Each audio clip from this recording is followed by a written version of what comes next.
Bonjour, merci d'écouter ce podcast.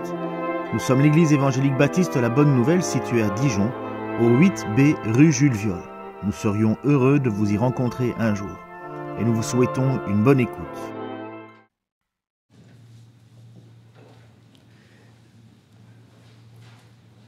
Il y a beaucoup de types de témoignages différents car Dieu est infini. Que ce soit le salut, la guérison, la délivrance, des situations impossibles transformées par la prière, il nous sera raconté ce que Dieu a fait tout simplement dans la vie de Jésus qui vont témoigner aujourd'hui. Le témoignage est bien plus efficace pour convaincre quelqu'un qu'un long discours théologique. Non seulement les témoignages, lorsqu'ils sont partagés, font connaître la grandeur de Dieu et lui donnent gloire, mais ils augmentent la foi et fortifient ceux qui les entendent. Le témoignage est puissant, car il est une arme de destruction contre les attaques de l'ennemi. Il faut offrir à Dieu votre vie et votre témoignage pour donner de l'espoir autour de vous. Vous pouvez le faire en parlant autour de vous et aujourd'hui dans votre église. Je vais la tenir. Comprenez que l'absence de témoignage nous fait oublier qui Dieu est. Maintenant, concentrons-nous sur l'effet direct qu'un témoignage a sur la foi. Nous allons lire dans Marc 5, versets 25 à 34. Or, il y avait une femme atteinte d'hémorragie depuis 12 ans. Elle avait beaucoup souffert entre les mains de différents médecins. Elle avait dépensé tout ce qu'elle possédait, mais cela n'avait servi à rien. Au contraire, son état avait empiré. Elle avait entendu parler de Jésus, vint dans la foule par derrière et toucha son vêtement, car elle se disait « Même si je ne touche que ses vêtements, je serai guérie. » À l'instant même, son hémorragie s'arrêta, et elle sentit dans son corps qu'elle était guérie de son mal. Jésus se rendit aussitôt compte qu'une force était sortie de lui. Il se retourna au milieu de la foule et dit « Qui a touché mes vêtements ?» Jésus regarda autour de lui pour voir celle qui avait fait cela. La femme, effrayée et tremblante, sachant ce qui lui était arrivé, vint se jeter à ses pieds et lui dit toute la vérité. Alors il lui dit « Ma fille, ta foi t'a sauvée. Pars dans la paix et sois guérie de ton mal. » Un jour que Jésus était dans la foule, qui le pressait de tous côtés, une femme malade depuis 12 ans le toucha, non pas par superstition, comme la foule le faisait, mais avec foi. Elle se dit, si seulement je peux le toucher, je serai guérie. Elle avait compris que l'onction qui était sur Jésus pour guérir les malades était disponible pour elle. On peut lire aussi dans Marc 6, versets 54 à 56, « Les gens reconnurent Jésus et parcoururent tous les environs. Ils se mirent à porter les malades sur des brancards où ils apprenaient sa présence partout où il arrivait, dans les villages, dans les villes ou dans les campagnes. On mettait les malades sur les places publiques et on le suppliait de leur permettre de toucher le bord de son vêtement. Tous ceux qui le touchaient étaient guéris. » Cette dame, lorsqu'elle fut guérie, elle raconta son histoire à Jésus devant la foule. À partir de ce jour, son témoignage se répandit et la foi des gens augmenta à un point que tous ceux qui le touchaient étaient guéris. On va voir comment Dieu se révèle à des personnalités différentes, quelle que soit la nationalité, quel que soit le continent, l'âge et le parcours de vie. Nous allons commencer par une jeune étudiante de Sciences Po qui nous vient de Chine, Xiao Meng. Bonjour tout le monde, vous m'entendez? C'est éclairé? C'est bon? Ok. Et bonjour tout le monde. C'est un grand honneur de faire ce témoignage. Je suis chinoise, comme disait Stéphane, et donc le français n'est pas ma langue maternelle. Et donc, je suis évidemment stressée parce que je parle dans une langue étrangère. mais j'espère que je vais pouvoir vous faire comprendre le chemin, enfin, comment Dieu m'a sauvée. Donc, j'étais née en Chine et dans une famille non chrétienne. Donc, mes parents ne croient pas en Dieu et la société non plus. En Chine, en fait, le gouvernement est contre toutes les religions et c'est difficile d'être pratiquant. Et on nous apprend à l'école, par exemple, que le monde est venu par l'évolution et nous, on le croit comme un fait et sans questionner si c'est vrai ou pas. Et il y a quelques dizaines d'années, le gouvernement a décidé de faire une politique d'enfant unique. Et c'est pendant cette période que j'étais née. Et donc, j'étais sous beaucoup de pression, le centre de l'attention. Et comme on nous dit qu'il n'y a pas de Dieu, qu'il faut aussi dépendre entièrement sur soi-même, je me sentais très stressée. Et pendant des années, durant l'école, je travaillais dur et essaye de prouver que je peux vaincre toutes les difficultés et réussir par moi-même. Sauf que ce n'était pas le cas. J'avais beaucoup de difficultés et je me sentais complètement épuisée d'un moment donné.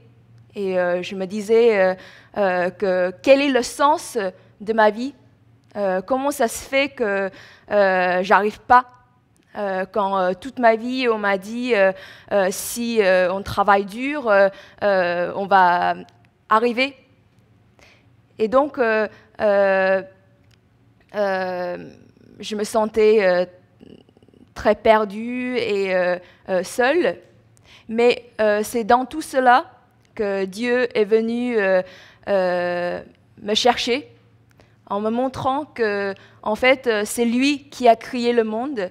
Et la raison pour laquelle nous nous sentons seuls, c'est parce que c'est pas naturel.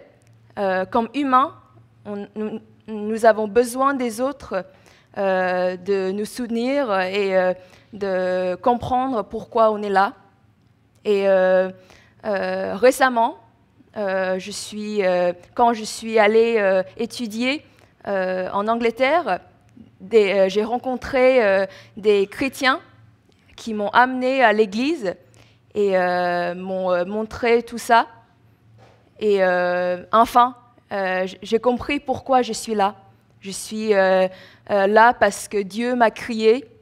Dieu m'a donné une mission de faire comprendre aux autres que c'est lui le roi et c'est pour lui qu'on vit. Et voilà où je suis maintenant. Merci.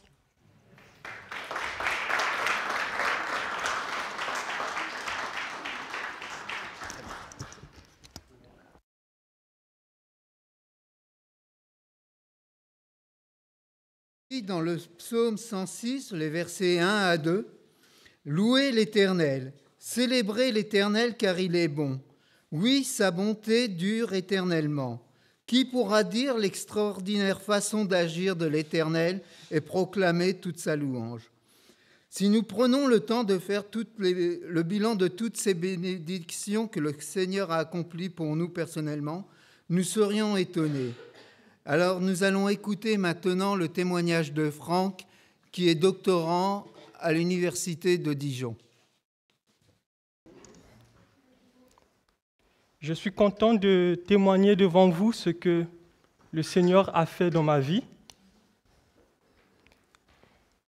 J'ai pris la décision de donner ma vie à Jésus à l'âge de 13 ans. J'étais spirituellement mort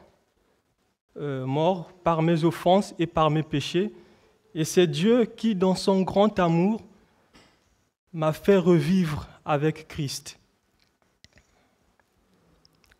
J'ai eu une enfance troublée par la guerre et ses conséquences. Quand la guerre a éclaté dans notre pays, au Congo, j'étais triste et en même temps en colère de quitter notre maison, de quitter notre confort et de sortir justement avec quelques vêtements. On avait tout perdu. Ce qui était dur, c'était surtout d'apprendre de nouvelles habitudes, de manger des choses que je n'aimais pas et de rester pendant un certain temps sans aller à l'école. Quelques années plus tard, j'étais devenu un enfant rebelle, têtu et turbulent. Je m'étais donné à une violente colère. Quand je me fâchais, il ne fallait surtout pas que quelqu'un s'approche de moi. Et c'était arrivé un jour, je m'étais mis en colère et ma mère était venue avec à manger. J'avais tout balancé par terre, tout jeté.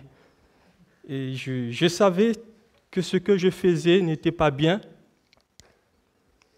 mais je persistais dans mon entêtement. J'étais un peu comme envoûté. Dans ma famille, c'était juste ma mère qui était née de nouveau. Mon père n'était pas chrétien. Ma mère m'instruisait dans la voie de Dieu, mais je n'en tenais aucun compte.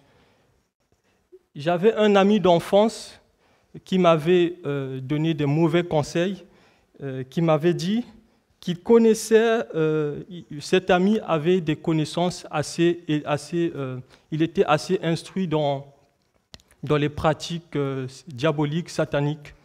Et alors, il m'avait donné des conseils me disant qu'il connaissait un serviteur du diable qui pouvait faire quelque chose pour moi et lui, qui pouvait faire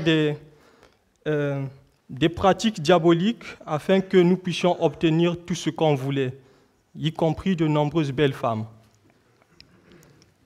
Donc, j'étais d'accord avec lui pour aller sur ce chemin, mais Dieu avait mis une barrière sur la voie que j'envisageais suivre.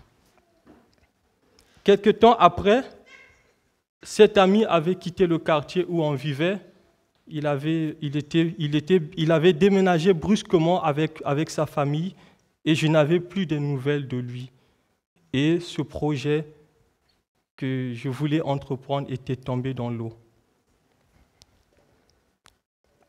Dieu m'a empêché d'aller plus loin dans le chemin ténébreux dont je marchais. Quelque temps après, ce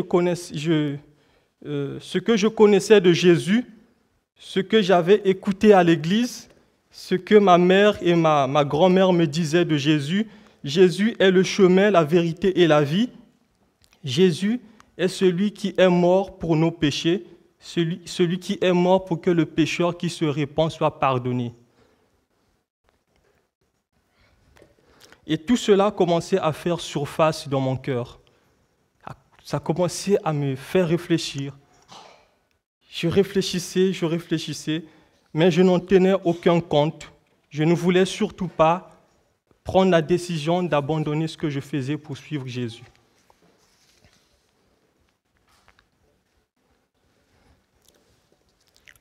Bien que je savais très bien que ce que je faisais, c'était pas bien devant Dieu et aussi devant les hommes. Mais d'ailleurs, je n'avais aucune force pour laisser ce que je faisais. Je pouvais pas. J'avais pas de force. Un dimanche, je suis parti à l'église avec ma mère. Mes amis aussi étaient avec moi à l'église. Et pendant que le pasteur prêchait, Dieu m'avait convaincu en parlant en mon cœur, me disant « Réponds-toi et crois. Réponds-toi et crois. Réponds-toi et crois. » Et moi, je luttais au-dedans de moi. Je ne voulais pas, je luttais toujours. Quand le pasteur avait terminé de sa prédication, il avait aussitôt lancé un appel disant que ceux qui veulent donner leur vie à Jésus viennent devant. Et c'est ce jour-là que j'ai décidé de suivre Jésus. C'est ce jour-là que j'ai donné ma vie à Jésus. Je suis allé témoigner devant tout le monde. Je n'ai pas eu honte. J'ai dit, j'abandonne les péchés pour suivre Jésus. Depuis ce jour, ma vie n'est plus la même. Ma vie a été changée. Quand je suis rentré à la maison, mes parents étaient même étonnés. Mes frères et sœurs étaient étonnés de voir un enfant transformé. L'Esprit de Dieu était en moi. L'Esprit de Dieu qui habitait en moi me donnait cette force d'abandonner ce que je faisais et d'aimer et d'obéir à mes parents. Je sais très bien que cette force ne venait pas de moi, c'était extraordinaire. J'étais turbulent, têtu, rebelle, j'étais devenu un enfant obéissant. Là où on me frappait pour que j'apprenne mes leçons, on commençait à m'empêcher d'étudier. On me disait, non, tu lis trop, il faut arrêter.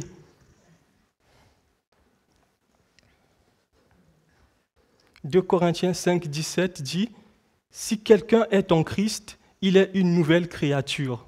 Les choses anciennes sont passées, voici toutes choses sont devenues nouvelles. » Ma vie ancienne, ma vieille nature est morte avec Christ. Je suis crucifié avec Christ. Ce n'est plus moi qui vis, c'est Christ qui vit en moi. Ce que je vis maintenant dans ma chair, je le vis dans la foi au Fils de Dieu, qui m'a aimé et qui s'est donné lui-même pour moi. Je sais que le chemin sur lequel je marche est long, la route, il y a encore du travail, la route est longue. Je sais que je n'y arriverai pas par mes propres efforts. Je veux compter sur Dieu pour le restant de ma vie. Continuer à lui obéir jusqu'à son retour. La dernière strophe du chant que j'ai choisi dit « Jusqu'au jour où je serai dans le ciel, sa parole est mon appui. Le Seigneur Jésus est toujours fidèle et le salut est en lui. Vous qui cherchez la route de la vie, Jésus est la vérité. Écoutez sa voix. Oh, venez à lui. Pour toujours, vous serez libérés. » Que Dieu vous bénisse.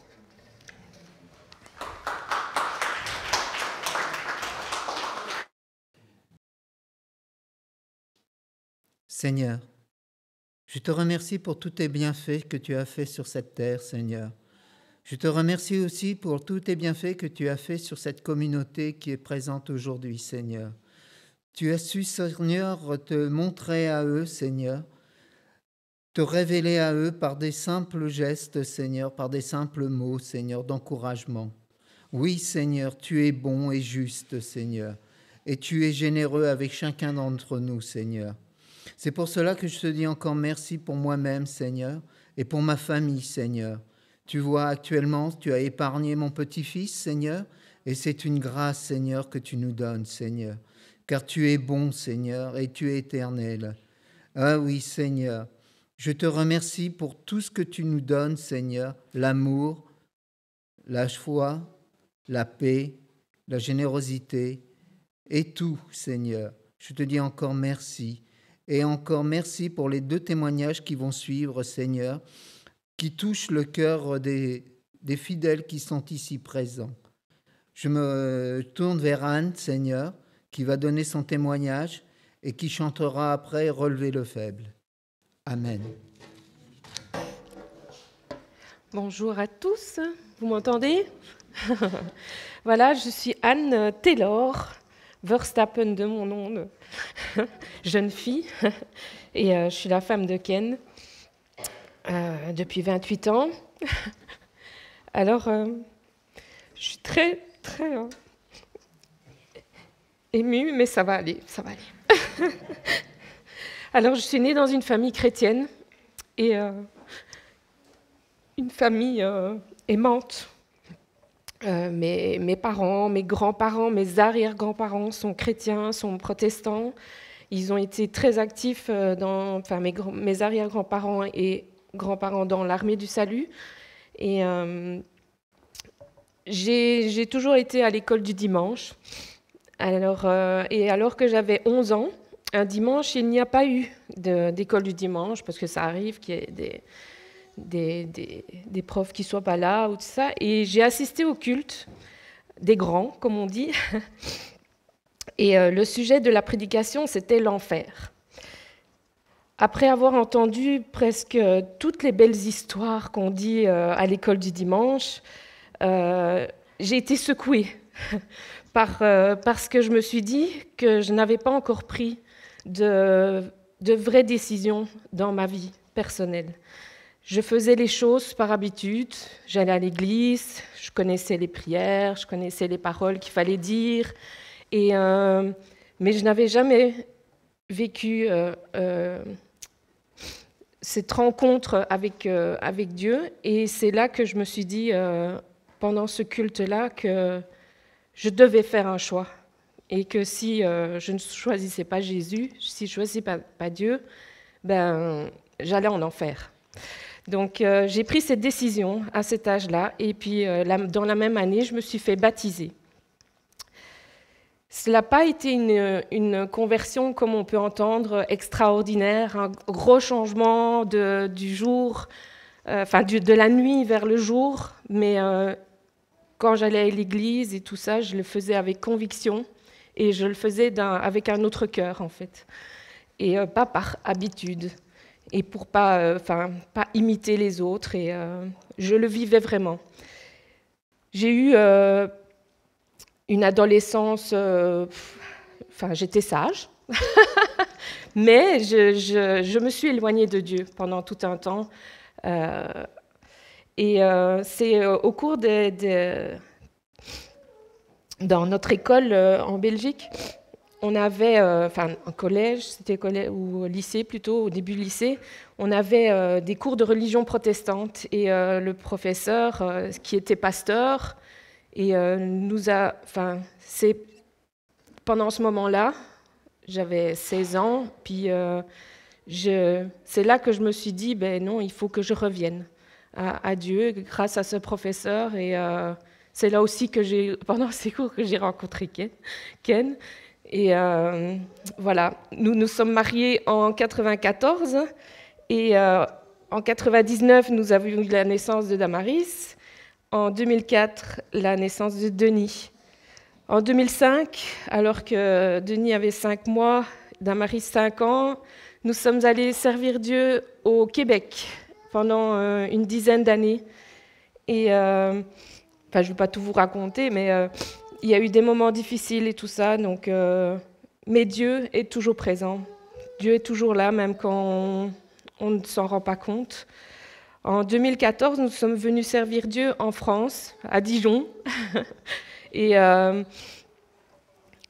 ça fait à peu près 9 ans qu'on est ici. Et les 2 dernières années ont été assez éprouvantes, physiquement, psychologiquement. Et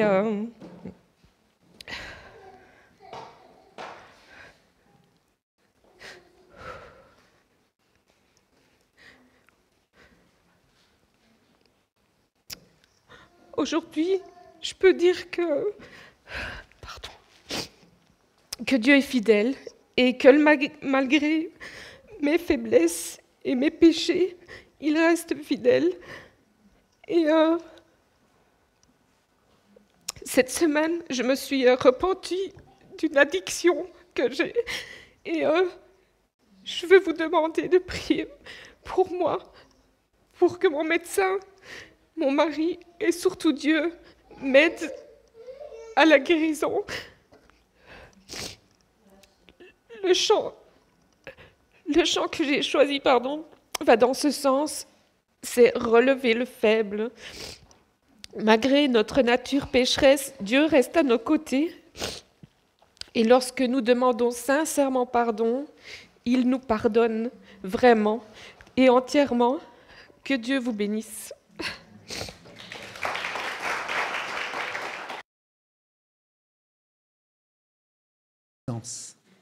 Nathalie.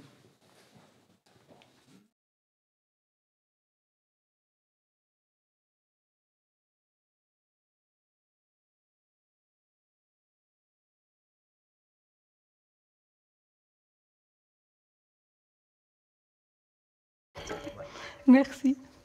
Bonjour. Donc, comme chacun de mes frères et sœurs, je suis contente d'être là ce matin. Alors moi je suis Nathalie, alors je suis née et j'ai grandi dans une famille kabyle, donc c'est en Algérie. Alors moi je suis née en France, mais bon, voilà.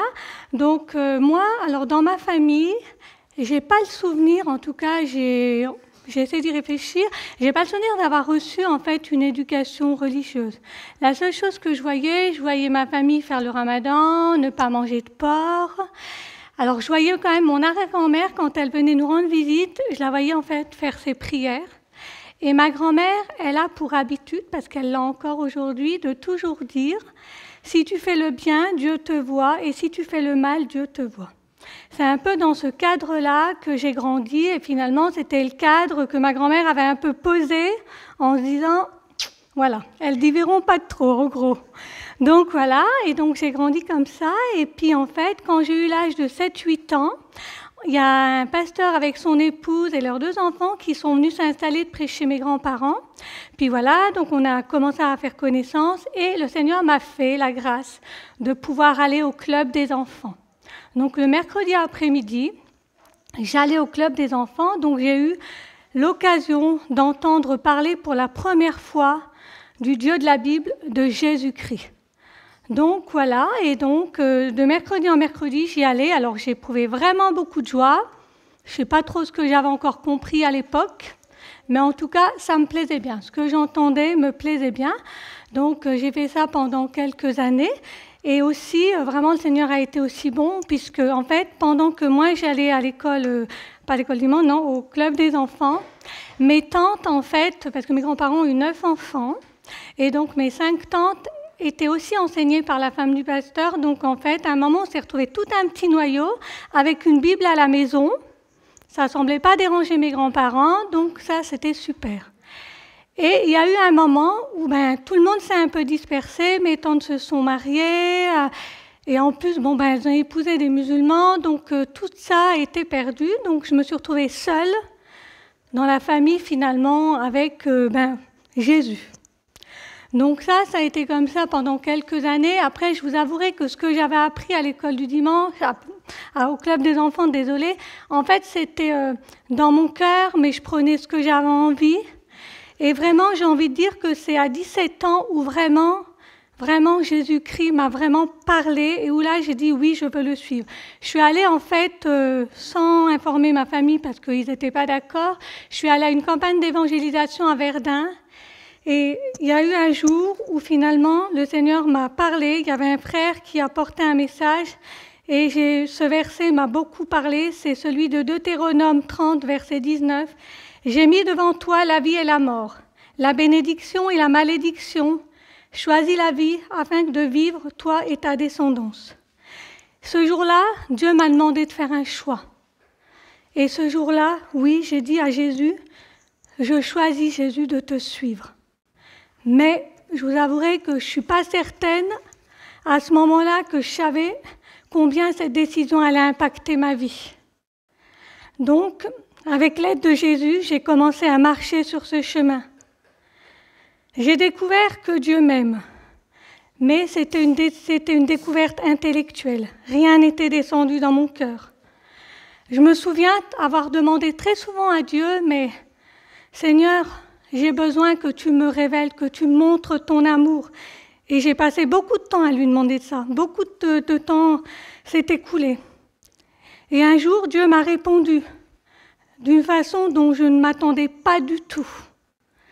Il m'a répondu à travers le verset qui est dans l'évangile de Jean, Jean 14, verset 21, où Dieu m'a dit « Celui qui garde mes commandements et celui qui a mes commandements et qui les garde, c'est celui qui m'aime. Celui qui m'aime sera aimé de mon Père, et moi aussi je l'aimerai et je me ferai connaître à lui. » Et là, finalement, je me suis retrouvée dans une situation où je me suis dit, en fait, je demande à Dieu de m'aimer, mais il m'aime en fait. Jésus allait mourir à la croix pour moi. Dieu est en train de me questionner, il me demandait à ce moment-là, mais Nathalie, est-ce que toi tu m'aimes? Est-ce que toi tu gardes mes commandements? T'en es où? Et finalement, là, j'étais plus sur une même position, hein, j'étais plus mal à l'aise. Alors que malgré que je savais que Dieu m'aimait, je réalisais que c'était peut-être moi qui, en fait, finalement, n'était encore pas très, très claire dans la direction que je prenais. Et progressivement, Dieu m'a aussi fait découvrir que le péché, ce n'était pas simplement voler, tuer, mais que c'était bien plus profond. Et Dieu m'a révélé l'état de mon cœur. Et quand Dieu m'a révélé l'état de mon cœur, je peux dire que j'ai beaucoup pleuré. Parce que finalement, je me suis dit, et je disais à Dieu, mais Seigneur, comment est-ce que tu peux m'aimer? Comment? Quand je voyais vraiment l'état de qui j'étais, comment tu peux m'aimer? Et en fait, oui, Dieu m'aime. Je me suis souvenue je lisais dans la Bible, que je ne lisais pas régulièrement, mais qu'à l'école du dimanche, on m'avait dit « Dieu a tant aimé le monde, qu'il a donné son Fils unique, afin que quiconque croit en lui ne périsse pas, mais qu'il ait la vie éternelle. » Mais Dieu m'a quand même montré. Et Dieu m'a permis encore de continuer à marcher. Il m'a aidé à continuer à marcher. Et puis j'ai découvert aussi que Dieu m'appelle à marcher sur ce chemin étroit et rétréci. Et que malheureusement, je ne marche pas toujours sur ce chemin étroit et rétréci, et que c'est Dieu qui m'aide à y marcher dans sa fidélité. Et Dieu m'a aussi montré à travers d'une expérience au travail. Il y a un matin, je suis allée travailler et je n'étais pas d'accord avec une de mes collègues. Et Dieu m'a montré que l'attitude que j'avais adoptée ce jour-là n'était pas juste. En tout cas, qu'elle ne reflétait pas la gloire de Dieu. Je suis rentrée à la maison le soir et je pleurais et Nicolas me disait « Mais qu'est-ce qui se passe ?» Je lui ai dit « Non, mais je n'ai pas eu une bonne attitude et Dieu me l'a montré, je le sais. » Le lendemain, je suis allée au travail, j'étais assise à mon bureau et le Saint-Esprit me disait « Tu vas demander pardon. » Et j'étais là et je ne bougeais pas et je me disais « Mais j'essaie de négocier, Seigneur, mais elle ne va pas comprendre, je vais aller lui demander pardon, mais moi je sais, mais elle... » Puis le Saint-Esprit me poussait, donc je me suis levée. Et je vais voir ma collègue, puis je lui ai dit, j'aimerais te demander pardon pour mon attitude de la veille. Alors elle m'a regardée. Puis je lui ai dit, oui, je n'avais pas à te parler comme ça. Je lui ai dit, voilà, en fait, je dois te demander pardon, j'essaie de vivre ma foi, je ne suis pas parfaite. Mais en tout cas, Dieu m'a demandé de te demander pardon et je vais lui obéir, donc je te demande pardon. Et elle m'a prise dans ses bras. Donc voilà, et c'est des choses qui sont pas faciles. Et en fait, au fur et à mesure de ma marche, j'ai réalisé que j'avais découvert Jésus, mon sauveur. Et que découvrir un sauveur, ça fait du bien. C'est plus facile. Et plus j'avance, et je me dis aujourd'hui, j'ai découvert un Seigneur. Celui, oui, qui règne sur ma vie. Celui qui a pris sa place dans ma vie. Celui pour qui je veux vivre. Oui, c'est pas facile. Oui, je fais encore des erreurs. Oui, j'ai encore des manquements. Mais celui que je veux qui règne sur ma vie, c'est Jésus. C'est Jésus. Et oui, je suis déçue de moi. Et mon mari pourrait le dire. On a des caractères totalement opposés. Mais le Seigneur l'a placé à côté de moi. Et puis, il m'aide aussi chaque jour. Parce que c'est mon vis-à-vis. C'est mon mari, mais c'est mon frère en Christ. C'est mon ami. Et en fait, je le vois bien. Je le vois avancer. Puis je regarde. Puis je me dis, on n'a pas l'air d'avancer de la même façon, effectivement, mais on avance. Et en fait, ce que je vous partage aujourd'hui, ça ne s'est pas fait facilement, et ça ne se fait pas facilement tous les jours. Tous les jours, je suis amenée à faire des choix, de me dire est-ce que je veux suivre Jésus? Tous les jours, parce que tous les jours, je serais tentée aussi de faire autre chose. Il y a plein de choses autour de moi. Mais voilà, avec l'aide de Dieu, c'est lui qui me conduit sur ce nouveau chemin sur lequel je me suis engagée quand j'avais 17 ans et aujourd'hui j'essaye de marcher encore et encore. Et j'espère que le Seigneur m'aidera et c'est sa volonté de m'aider à marcher sur ce chemin étroit et resserré jusqu'au bout. Et en fait, pour finir cet échange, ce partage, j'aimerais revenir sur la prédication qu'avait fait Geoffrey en décembre. Notre frère, il a apporté un message le dimanche avant Noël, j'ai pas mis la date, et en fait, il a parlé, c'était sur l'histoire de Noël, et il a parlé à un moment du passage qui est dans Matthieu 2 verset 12, et en fait, où il parlait que les mages sont allés rencontrer Jésus, et ensuite ils sont repartis par un autre chemin. Ils ont emprunté un autre chemin. Et ce jour-là, j'étais assise sur ma chaise et le Saint-Esprit m'a dit, et je le dis, il m'a dit, quand on rencontre Jésus, on ne peut plus repartir par le même chemin. C'est pas possible. Les mages, ils ont rencontré pourtant Jésus, ce petit enfant, et ils n'ont pas pu repartir par le même chemin. Quand on rencontre Jésus, on ne peut pas repartir par le même chemin. Alors c'est vrai que pour moi, ça fait écho parce que j'ai commencé à marcher avec le Seigneur par sa grâce, où il me parlait d'un chemin de vie, un chemin de mort. Et Jésus me dit aujourd'hui, en 2022, quand on rencontre Jésus, on ne peut pas être sur le même chemin. On emprunte un autre chemin. Voilà, soyez bénis.